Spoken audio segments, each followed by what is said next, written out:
आज शिराळा येथे जगप्रसिद्ध अशी नागपंचमीचा उत्सव साजरा होतोय। आपल्यासोबत इथले आमदार सत्यजित देशमुख भाऊ आहेत। भाऊ, आज नागपंचमी उत्सव पूर्ण चरमसीमेला आहे, काय वाटतंय, काय भावना आहेत, काय आनंद आहे? मला खूप आनंद होतोय कारण का आज दैनिक भास्कर की ज्या दैनिक भास्करचं पूर्ण महाराष्ट्रामध्ये देशामध्ये त्याच्या संदर्भात जे पब्लिकेशन आहे त्या दैनिक भास्करनं सुद्धा नागपंचमी पारंपरिक दृष्टिकोनातून साजरी व्हायला लागलेली आहे। लोकजागृती आणि अभ्यासाच्या माध्यमातून याचं वार्तांकन केलेलं आहे आणि खऱ्या अर्थानं आपल्या महाराष्ट्र सरकारचं आणि केंद्र सरकारचं आदरणीय अमित भाईंचं, त्याचबरोबर देवेंद्र फडणवीस साहेबांचं, भूपेंद्र यादव साहेबांचं, गणेश नाईक साहेबांचं आणि चंद्रकांत दादांचं मी या निमित्तानं मनपूर्वक इथं आभार व्यक्त करतो की त्यांनी आमचा असणारा अनादी काळापासून सुरू असणारा जी आमची ही नागपंचमीची परंपरा आहे,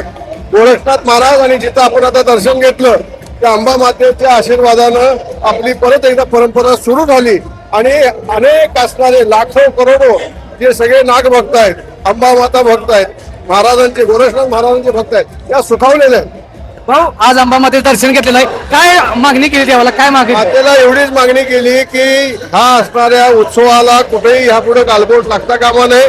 आणि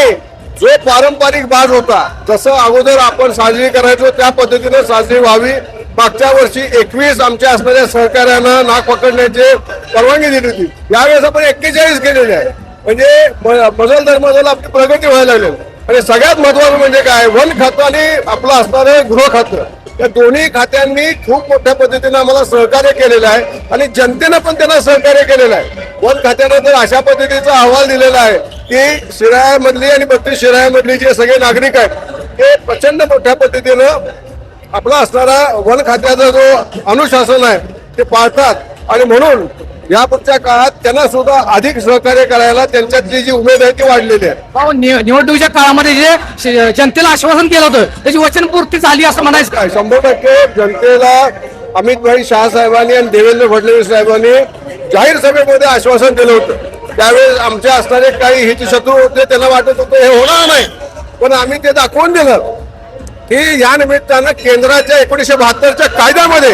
12A हे असणारे जे कलम आहे त्या कलमाचा अत्यंत चांगल्या पद्धतीनं यातला मार्ग म्हणून वापर करण्याचा निर्णय घेतला आणि जागृती, अभ्यास, लोक शिक्षण आणि सांस्कृतिक परंपरा जपणे आणि आपला घटनादत्त अधिकार आहे कलम 25 आणि कलम 26 प्रमाणे प्रत्येकाला प्रत्येकाचा असणारा धर्म, त्याच्या असणारे रीतिरिवाज त्याचं पालन करण्याचा आणि आपली पूजा अर्चा करण्याचा अधिकार आहे आणि मग त्या असणाऱ्या घटनादत्त अधिकारापासून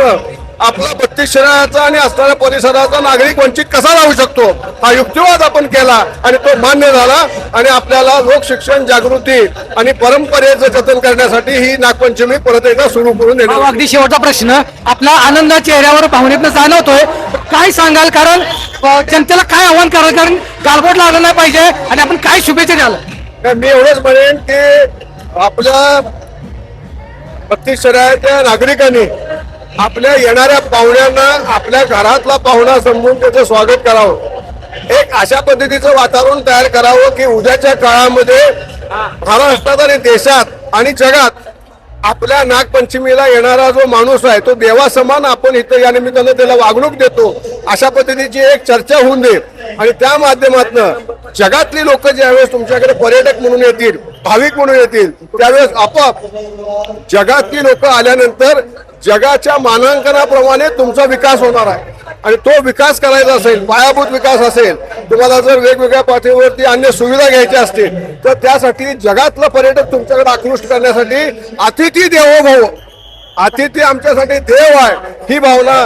32 शहरातल्या नागरिकांनी ठेवावी। गृह खातं म्हणजे आमचे पोलीस आणि आमचं वन्य प्रशासन यांना कृपया आपण सहकार्य करावं आणि या माध्यमातून आपण अत्यंत आनंदानं, सुखानं, समाधानानं गोरक्षनाथ महाराजांची आणि अंबा मातेच्या आशीर्वादानं सुरू झालेली ही नागपंचमी जी आहे ती हजारो काळ या पुढच्या काळात चालू राहून दे आणि देशामध्ये आणि जगामध्ये 32 शहराचं नाव हे अत्यंत आगळं वेगळं असं तीर्थक्षेत्र म्हणून घेण्यात यावं यासाठी 32 शहरातल्या नागरिकांनी प्रयत्न करावे। आपण सर्वत्र प्रयत्न केले नागपंचमी गत प्राप्त होण्यासाठी, आपण लोकप्रतिनिधी आहात, आपण एक सत्यजित देशमुख यांना काय सांगाल, काय एक आनंद वाटतो तुम्हाला सत्यजित देशमुख याच्याकडे बघून? मला बेसिकली मी माझं एक पण घेऊन गेलो होतो विधिमंडळामध्ये, ज्यावेळेस 23 तारखेला मी निवडून आलो त्यावेळी मी पण घेऊन गेलो होतो, कारण का मी गोरक्षनाथ महाराजांचा निश्चिम भक्त आहे. त्यामुळे गोरक्षनाथ महाराजांच्या असणाऱ्या पायी मी तशा पद्धतीचं शपथ घेतली होती की काही झालं तरी पण ज्या पद्धतीने त्यांनी अलख निरंजन केलं आणि मातीच्या नागाचं रूपांतर हे जिवंत नागामध्ये केलं होतं, त्याच पद्धतीनं गोरक्षनाथ महाराजांची ती इच्छा माझ्या कार्यकालामध्ये पूर्ण करण्यासाठी मी सगळे प्रयत्न करेन. आणि योगायोगानं देवेंद्र फडणवीस साहेब असतील, आदरणीय अमित शहा साहेब असतील, भूपेंद्र यादव साहेब असतील, गणेश नाईक साहेब असतील, या सगळ्या मंडळींनी या निमित्तानं मला साथ दिली. जनतेची असणारी जी मागणी आहे ती सांगितलं, 32 शहरातल्या नागरिकांची आणि तमाम असणाऱ्या शिरा विधानसभा मतदारसंघातल्या लोकांची मागणी आहे आणि ही तुम्ही मान्य करा. जर जालिकट्टू तिकडे चालू होत असेल तर नागपंचमी इकडे चालूच झाली पाहिजे आणि ती चालू करण्याच्या संदर्भातला निर्णय आपण केंद्राकडनं करून घेतला.